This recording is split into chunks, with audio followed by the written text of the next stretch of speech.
A man kills a game boss based on himself, and he's transported into the game world to become that boss. Game developer Kim Yoo-jin is working overtime, controlling the female protagonist to kill the mid-game villain boss Dequarine. Before dying, Dequarine still praises the female protagonist for her beauty, because she is a woman he could never have. The system prompts completion of the broken engagement mission and successful elimination of Dequarine, and the game completion notification appears on the computer screen. To kill Dequarine, Kim Yoo-jin tried everything, because Dequarine is a boss in the game. One day, console games become popular, and Kim Yoo-jin's gaming company becomes a highly regarded enterprise, and the game he's testing is a AAA game that the company invested everything to develop. This game is equipped with advanced AI, featuring knights, wizards, adventurers, as well as demons, demon hunters, nobles, and kings.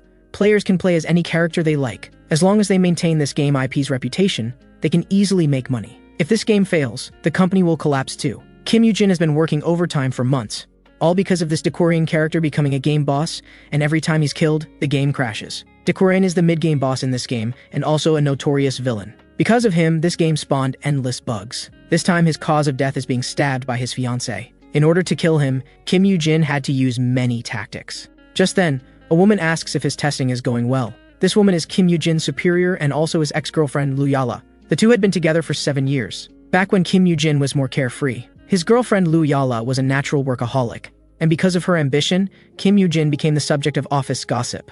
This was why they broke up. Even after this, Kim Yoo-jin didn't change his ways, and 6 months after their breakup, Luyala found a new boyfriend. Back to the present, hearing her inquiry, Kim Yoo-jin teases her, asking if things are going well with her boyfriend. After getting confirmation from his ex-girlfriend, Kim Yoo-jin still feels hurt. After this, he continues testing for bugs. Kim Yoo-jin brings up whether there's something wrong with Dequarine's character. How can a mid-game boss be so easily defeated? The charm of this game is that Dequarine grows stronger along with the storyline and player, and the game's difficulty is determined by player choices. At this point, his ex-girlfriend Luyala mentions that Dequarine is modeled after you, Kim Yoo-jin, which is why he looks so gloomy during modeling. This is also why Dequarine is killed off early in the game. Anyway, his personality is very similar to yours. Kim Yoo-jin is curious about why this game is tied to the company's survival, but Luyala avoids explaining and changes the subject. At this moment, Kim Yoo-jin notices his boss Luyala's romantic interest, who is leaning against a car waiting for someone. Obviously, he's waiting for Luyala. After saying goodbye to his ex-girlfriend, Kim Yoo-jin continues to test for bugs. He can't help but complain about how the game writer is too much, setting such a villain character after himself. However, Dequarine was born with 6 traits: dignity and presence, distortion, prodigy, beauty, magical mediocrity, and villain. He is a combination of prodigy and mediocrity. Dequarine was called a prodigy in childhood, but he was actually mediocre. His self-esteem and arrogant personality birthed these qualities: obsessive-compulsive disorder, habitual regularity, competitive spirit, noble etiquette, keen authority, bluffing and ease, strong mental strength. How could someone with all these buffs be described as carefree? Everyone around him despises him. Kim Yoo-jin can't stand it anymore and decides to add some attributes to Dequarine. He enhances his comprehension, adds some financial power, upgrades his Midas touch, improves his physical eyesight and body, and ends up adding everything without realizing. After adding too much, Kim Yoo-jin prepares to restore Dequarine to his original state. Just then, a voice comes from the computer. Kim Yoo-jin receives an email from the developer, so he asks what's up, saying he can fix the modeling problems right away. The writer says he wants to show Kim Yoo-jin something, and asks him to look out the window. The cloudy sky seems to have opened up a hole, and most importantly, it's getting closer. With a thunderous sound, lightning strikes Kim Yoo-jin, and he arrives at an unknown place. Someone says, remember, Dequarine is not such a carefree person. Even if he seems to be standing still, he will one day become extraordinary because he's been suppressing his talents.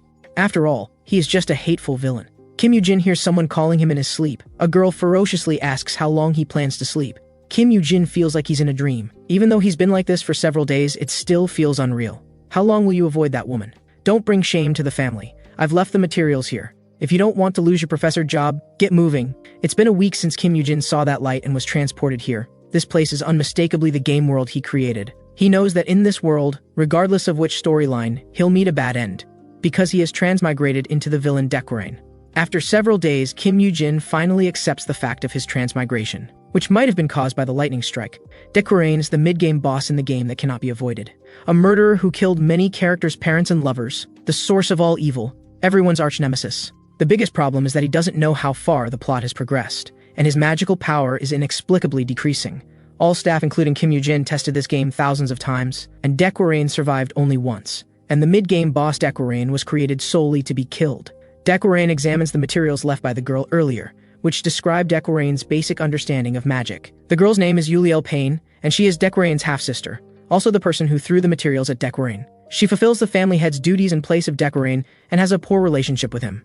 And the woman Yuliel mentioned earlier, probably Decorane's fiancée. Something must have happened between her and the original Decorane. After hearing Yuliel remind him that he had to work today, Decorane decides to go. At this time, a system interface appears before him, with the primary objective become a necessary existence in the game, and a side mission, university lecture. After waking up, he can always see text on the system interface. Decorane decides to complete the side mission. This body possesses the inherent trait comprehension, which can be activated by consuming magical power.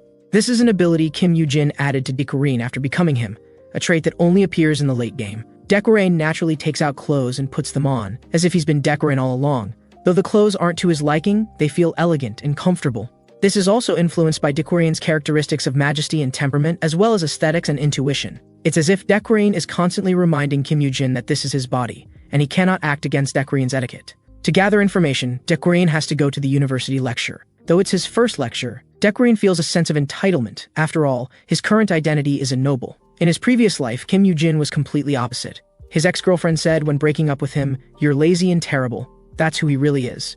So he must always remain vigilant. Kim Yoo-jin from his previous life never rode such an expensive car. Thinking about the car reminds him of the blonde troublemaker from his previous life. A young man sits in the car.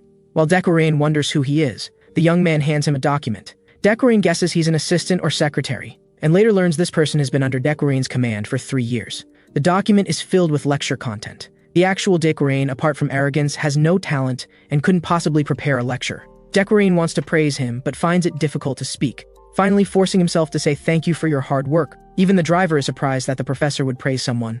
Decorane can't understand what's wrong with this body. Just praising someone makes his stomach churn uncomfortably. They arrive smoothly at the Imperial Royal University, where Decorane works. Soon Decorane reaches the lecture hall. Everyone has heard that Decorane was a prodigy since childhood. Decorane begins with a self-introduction before starting his lecture. Some female students think he's too handsome, but one student in the audience knows Decorane is a villain, the murderer of her father. 3 years ago, her father committed suicide because his research paper was stolen, and he became useless. Unable to bear the shock, her father chose to hang himself, and the person who stole the paper was hailed as a mathematical genius, none other than Decorane. After her father's death, she lost everything. The house and lands were sold, and she became an orphan.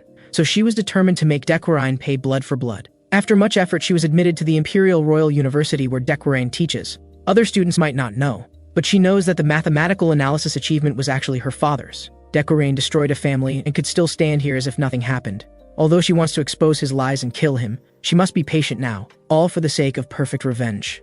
After this, Decorane begins teaching. In this world, magic has 3 attributes and 9 major series. He also discusses the origin and composition of magic. Decorane is surprised at how easy teaching is, especially since this is Decorane's first theory class. He perfectly understands the content structure in the textbook. His powerful presence trait attracts everyone's attention, and his sense of superiority makes people notice and care about him. Decorane might truly possess a decent educator trait. Though effort is important, it would be better to focus on choices. This statement actually suits Decorane himself well, because Decorane has no outstanding talent. His magical power is only 3,000. While a generally excellent person's initial magical power is 30,000, the class ends easily. For the final part, Decorane really couldn't bring himself to say it, and the original Decorane definitely wouldn't have said it. Decorane asks if any students have questions. Everyone looks at each other, no one daring to ask. If no one asks questions, then class is dismissed. Just then, a student mentions that last night, a suspicious spell was found in the magic dormitory and asks if the genius Professor Decorane could explain it. Decorane asks if this student is from the Imperial Royal University, and if so, she should state her identity before asking questions. Someone without manners doesn't deserve to ask questions. In reality, Decorane has no way to handle this, as the lecture had already consumed much of his magical power using the comprehension ability. Analyzing an unknown spell would require an unknown amount of magical power. The students are all mocking, thinking this questioning student wanted to attract attention but failed. However, the student doesn't give up and asks Decorane again. The professor should immediately recognize what kind of magic it is. With that, the student directly casts a spell at Decorane, demanding he explain the composition of this spell. Decorane just glances at the spell, and his magical power rapidly decreases. The student asks Decorane to explain the spell's composition, or at least give some clues. Decorane explains that no clues are needed. This is a barrier magic. Someone wants to use confusion-type barrier magic to trap you all. Decorane's first class ends, and the system prompts completion of the side mission, adding 0.5% to the currency. Later, in the school cafeteria, this student originally planned to expose Decorane's abilities with an unknown spell, but was too flustered to state her name and was labeled as impolite, embarrassing herself. Hearing Decorane mention confusion magic, she judges that Decorane must be panicking, because confusion magic requires a medium, and without a medium, it cannot be cast. She only brought over the unknown spell from the dormitory. While she's still cursing Decorane as an idiot, someone tells her that the magic spell on the dormitory door has been solved, which was the condition for constructing the barrier magic. Everyone is afraid to ask that professor questions. You're really brave. She can't believe that Decorane correctly guessed it was barrier magic. Instead of exposing him, she's made his reputation soar. She decides to attend more of Decorane's classes, determined to expose him. When seeing that spell in the classroom, Decorane's comprehension automatically activated. It was a randomly intertwined magic circle, and in an instant, his magical power was depleted by half. Although he recognized the spell's true existence, even with double the magical power, he couldn't see through the principle of the spell. Luckily, he bluffed his way through. Just then, a woman stops Decorane with white hair and transparent eyeballs. Kim Yoo-jin had seen her many times on the computer screen. She's Decorane's fiancé, Yuri von Diaf Halden.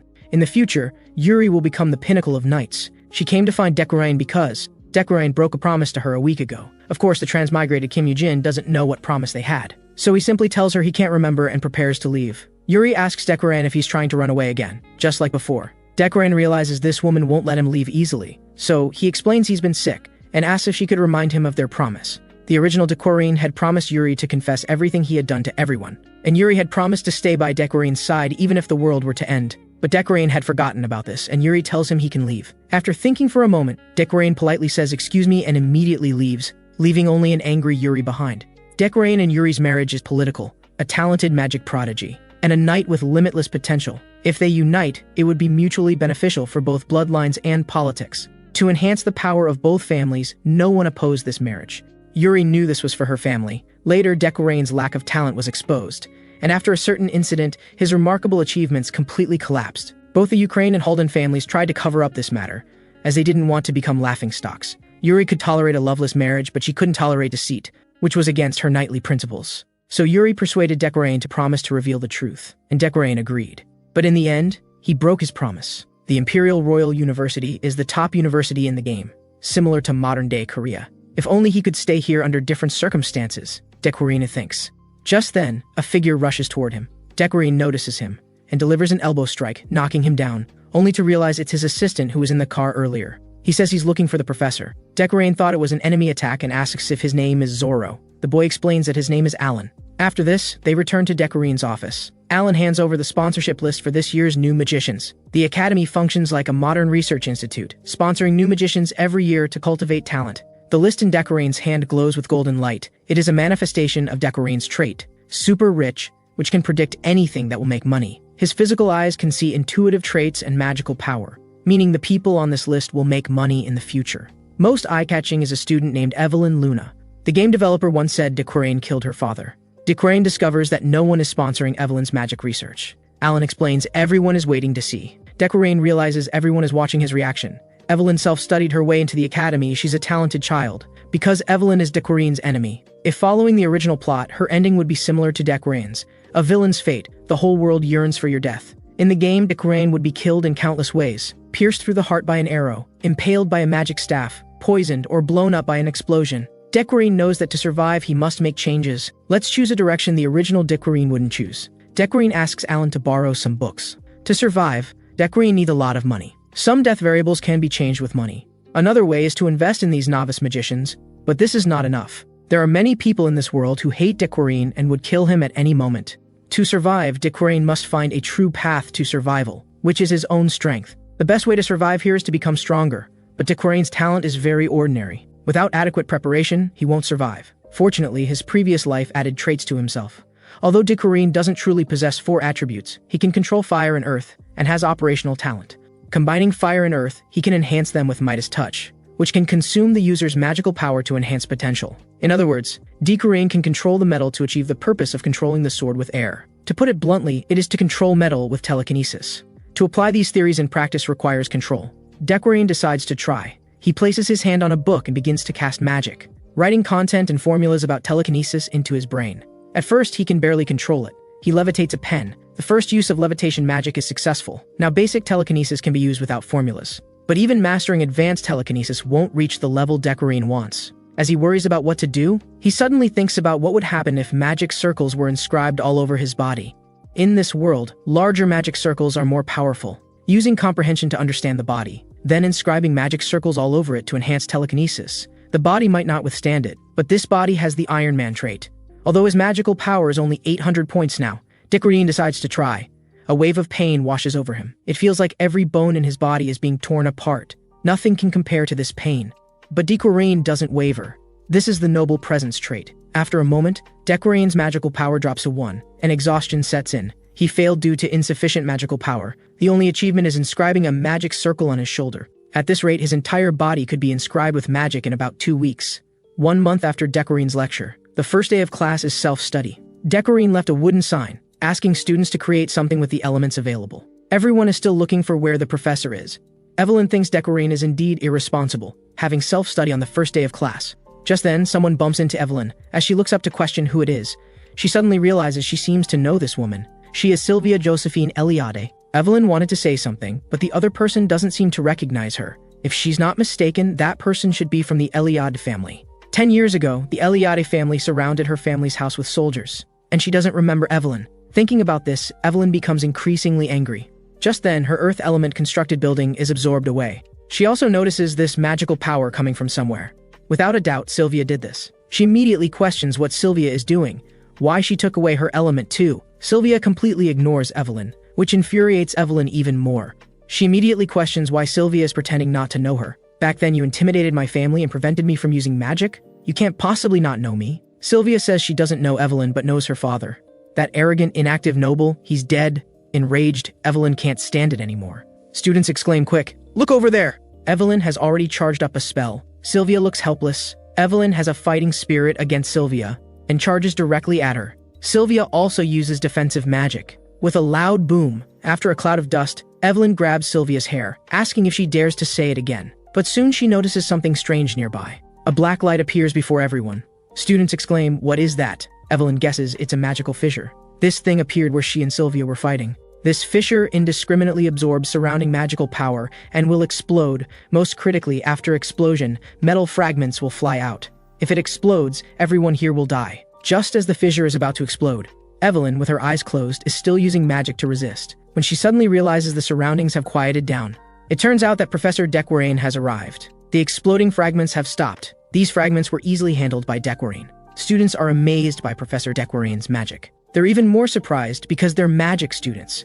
They've never seen such dazzling manipulation magic. Soon these fragments are completely processed by Decoraine. Decoraine announces that today's class is suspended. Those who caused the disturbance should stay, everyone else can leave. Evelyn knows she's in trouble this time. Later in the interrogation room, Decoraine sits in a chair, and the assistant professor and Elven Studies professor arrive, praising Decoraine as a good role model. Principal Adarin also welcomes the two professors. Someone asks who offended the Eliade family's young lady. Reportedly, it was a nameless commoner who nearly caused a big incident. Fortunately, Professor Decoraine resolved the problem. Decoraine knows these people are all opportunistic old foxes. The powerful Eliade family versus the fallen noble Evelyn. It's obvious which side they'll help. Decoraine decides to change the outcome of the punishment. Because Evelyn is emitting a red flow, which only Decoraine can see, a villain's fate, the whole world awaits her death. Trials that don't kill only make one stronger. If he can't change Evelyn's death, his own death won't be far off. The academy begins disciplinary action against Sylvia and Evelyn. The professor asks why they were fighting. Evelyn says she can't say, because someone might be watching. Sylvia deliberately provoked her with "your father is dead," and Evelyn doesn't want to explain this in front of her enemy. The professor urges Evelyn to speak quickly, to understand the status gap between her and Sylvia. Seeing Evelyn still refusing to speak, they ask Sylvia instead. Sylvia says during class she accidentally destroyed Evelyn's creation, so they started arguing. Obviously, everyone is on Sylvia's side, because Evelyn is a fallen noble. They even suggest expelling Evelyn. Facing such accusations at this time, Evelyn can't make any excuses. No one can stand up for her. This is all Decoraine's fault. The principal proposes that since everyone's opinion is unified, let's hear Professor Decoraine's opinion as the final word. I, Decoraine, as a professor representing the Academy's disciplinary committee, ask you a question, just as Evelyn thinks she's done for. Decoraine speaks, "Do you think you have no fault in this matter, Sylvia?" Hearing this, Sylvia is stunned. Decoraine asks again, "Do you think you are innocent in this matter?" Everyone wonders what's going on. The professor asks what this means, but Decoraine doesn't explain. He continues, "Sylvia, you had the ability to prevent this incident, but you didn't. Why is that? Is your ability only at this level? Hearing this, Sylvia immediately apologizes, saying she wanted Evelyn to commit a greater mistake, so she didn't stop her. Evelyn can't understand why Dequarain isn't questioning her, but questioning Sylvia instead. The professor states that this isn't the fault of the defender, but the attacker. I, Dequarain, arranged this class. Are you blaming me too, Professor? Evelyn doesn't dare believe Dequarain is speaking up for her. Why would Dequarain defend her? Principal Adarin makes a decision. Children grow up through fighting, so we won't punish them this time. Evelyn was already prepared for expulsion. In her perception, Dequarain would definitely expel her. She really can't understand what's happening. As they leave, the assistant professor continues flattering Dequarain. As expected of Professor Dequarain, you see things differently. At this point, Evelyn calls out to Dequarain, saying she wants to confirm something. Evelyn believes he still remembers the Luna surname, and wants to ask about her father's death. If Dequarain remembers that incident, the disciplinary committee's punishment might change. Even so, Evelyn still wants to find out. If Dequarain has forgotten her father, she might be more devastated. Before she can speak, he says, "You don't need to ask me. Don't waste your future on past events." From this, Evelyn confirms that Dequarain knows about her father. Because he knew, he would speak up for her. She thought that this was because Dequarain felt guilty about his father's death. His help earlier must have been out of sympathy. As long as he hasn't forgotten, it's enough, at least for now. And before Dequarain, the system prompts, overcome death fate, currency +2. Not long after, elsewhere, Eliade's family head Gilterwin is consoling Sylvia. Don't mind that Evelyn child. Although she has good talent, she has missed her best timing. 10 years ago, at the entrance examination's physical test, Sylvia first met Evelyn. Both were detected to have the talent of grand magicians, and their small region produced 2 such people at once. That is the pinnacle of the magic world, an eternal rank that never fades, eternity and existence that even the emperor doesn't dare to offend. People who reach this level are called grand magicians. Only 3 people in an era can be called grand magicians. This is the rule of the magic world. The first to become a grand magician was Demarcan. The second might be the principal of the Royal Magic Tower Academy, Adarin, and the last might be the Eliade family's legitimate daughter, Sylvia, or the branch Luna family's Evelyn. So 10 years ago, the Eliade family surrounded the Luna family for a trivial reason, demanding Evelyn give up her admission. This was all to let Sylvia become a grand magician, and Sylvia believed becoming a grand magician was her destiny. Last time Evelyn said, "Are you afraid I'll catch up?" This statement still affected Sylvia. Father Gilterwin tells her not to think about that child anymore, to be careful of Dequarain. He's not someone to be trifled with, and was once called a prodigy. Sylvia believes Professor Dequarain has seen through her trap. At that time, he stopped Evelyn's magic. Sylvia had initially set a trap magic, designed to make only Evelyn's magic explode. The bigger the incident, the heavier Evelyn's punishment would be. But Dequarain saw through it all. Even though she had confirmed there were no observation spells nearby, Dequarain didn't expose her but forced her to compromise. Sylvia cannot imagine what kind of person Dequarain really is. A few days later at Dequarain's mansion, Dequarain prepares for his next move. Helping Evelyn at the disciplinary committee was the right choice, reducing death variables and earning currency, but he never expected that the person questioning him during his first open class was Evelyn, who must have harbored animosity towards him then. Because of this, Sylvia probably also developed hatred. To complete the side mission, Dequarain prepares to attend the social circle's New Year's flower. Opening the application store requires 5 currency.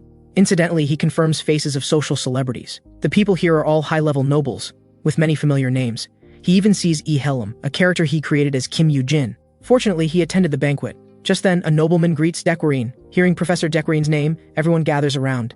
Dequarain thinks, "I should cancel the fortunately attended the banquet thought." At this time, Dequarain hears a name called Kanisha, and the nobleman just now invites Dequarain to dine, but Dequarain has no time for him. Kanisha is an important figure. It would be best to establish a relationship early. After looking around, Dequarain doesn't see her. And on the second floor, a red-haired woman is watching Dequarain. She is adventurer Kanisha, ranked 5th in combat ability in the early game. Dequarain is still searching for Kanisha, but soon he finds her. Just as Dequarain is about to approach, someone stops him. This person is Ihelm, who became the royal exclusive magician. He greets Dequarain with pleasantries, then asks if his research is going well. I've heard some bad rumors recently saying the professor hasn't made progress in 3 years of research, and some even doubt the professor's talents. Dequarain then realized that the other party was mocking him. This guy and Dequarain were college classmates. After Dequarain snatched away the chief professor, he became jealous and became his sworn enemy. Such provocative words would be effective against the original Dequarain, but they have no effect on Kim Yoo-jin. But during this time of being delayed by Ihelm, Kanesha disappeared. The hateful Ihelm continues rambling. Dequarain approaches him and says, "You'd best get away, you piece of trash." He leaves immediately after saying this.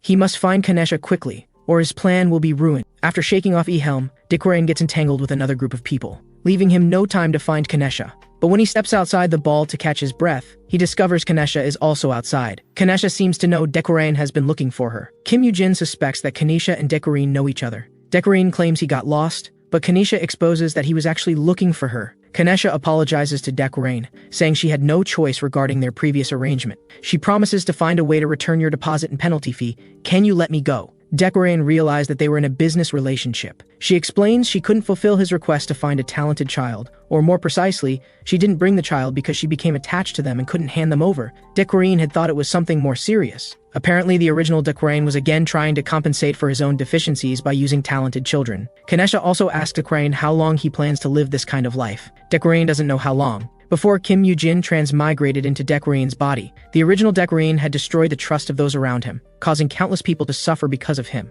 But now things are different. Dekwarane tells Kanisha he's planning to change his lifestyle. Kanisha assumes Dekwarane is going to send someone to kill her. As a developer, Kim Yoo-jin knows that Kanisha is one of the top experts in the game. Trying to kill her would be suicidal. The original Dekwarane probably didn't know that Kanisha is skilled enough to kill someone with just a strand of hair. Her special traits are all flows returned to the source in Diamond Body. Because Kim Yoo-jin has transmigrated into Dekwarane's body, Dekwarane hasn't sent anyone to kill Kanisha. If he had tried, he would likely be dead already. Kanisha thinks Dekwarane must have taken something bad. Having achieved his purpose for coming here, Dekwarane tells Kanisha not to overthink things and says he's leaving. Kanisha still worries that Dekwarane will send assassins after her. Dekwarane responds that would lack class, leaving behind a bewildered Kanisha. The original Dekwarane, through family connections, had forced the Adventurers Association to exploit Kanisha, which might have indeed created a death variable. Just then the system prompts, death variable avoided, currency plus own, previously it was overcome, now it's avoided. Which means the conversation just now helped avoid a death variable. One wrong move and he could have died. On another side of the banquet, Yuri's relative Rayleigh is complaining about Yuri sitting in one place the whole time. She asks how things are going between Yuri and Professor Dekwarane, mentioning rumors about them have been intense lately. Yuri frankly states their relationship is terrible, and Rayleigh says she's speaking too loudly. At that moment, Dekwarane, having finished his business, comes down from upstairs. He leaves without even glancing at Yuri. Everyone wonders why Professor Dekwarane, who usually loves social events, is leaving so quickly, without even looking at his fiancée. It seems the rumors about his poor relationship with his fiancée are true. Because Dekwarane left the place so quickly, the social circle assumes it's due to his bad relationship with his fiancée. Of course, Kim Yoo-jin knows nothing about this. The system prompts, completed side quest New Year's Flower, currency plus 0.5, 2 weeks pass after attending the New Year's Flower event. Dekwarane exercises his muscles and psychokinesis daily. Lacking stamina, exercise is necessary. A few days ago, Dekwarane nearly died from blood loss while conducting frantic experiments. If he is an ordinary magician, he would likely have perished. Fortunately, his Iron Man trait allowed him to barely survive. After meeting Kanisha days ago, Dekwarane wants to become stronger. Wanting to enhance his metal control ability, he added fire control to his psychokinesis imprint. He also plans to transplant his magic core to his psychokinesis, allowing him to bypass learning magic and quickly grow stronger. These experiments were extremely dangerous. After discovering the physical toll of magical experiments, a thought flashes through his mind: exercise his body, soon it's time for work. In the chief professor's office, Dekwarane receives an official document from the Magic Tower, sent by the Professor Qualification Committee. Professor Dekwarane, to confirm the progress of your ongoing research, a hearing will be held in 6 months. Please prepare the relevant materials by then. With a supervisory hearing scheduled, Kim Yoo-jin suspects that before he entered this body, Dekwarane's research had already stalled. If this continues, the situation looks grim. In the game, Dekwarane always remained a professor, and the quest prerequisite might be holding the professor position. If he loses this title, he might lose the clue to return to the real world, so Dekwarane heads to the research lab to check things out, hoping to find something useful there. But the lab is in complete disarray, probably due to Dekwarane's infrequent visits to the lab causing such mess.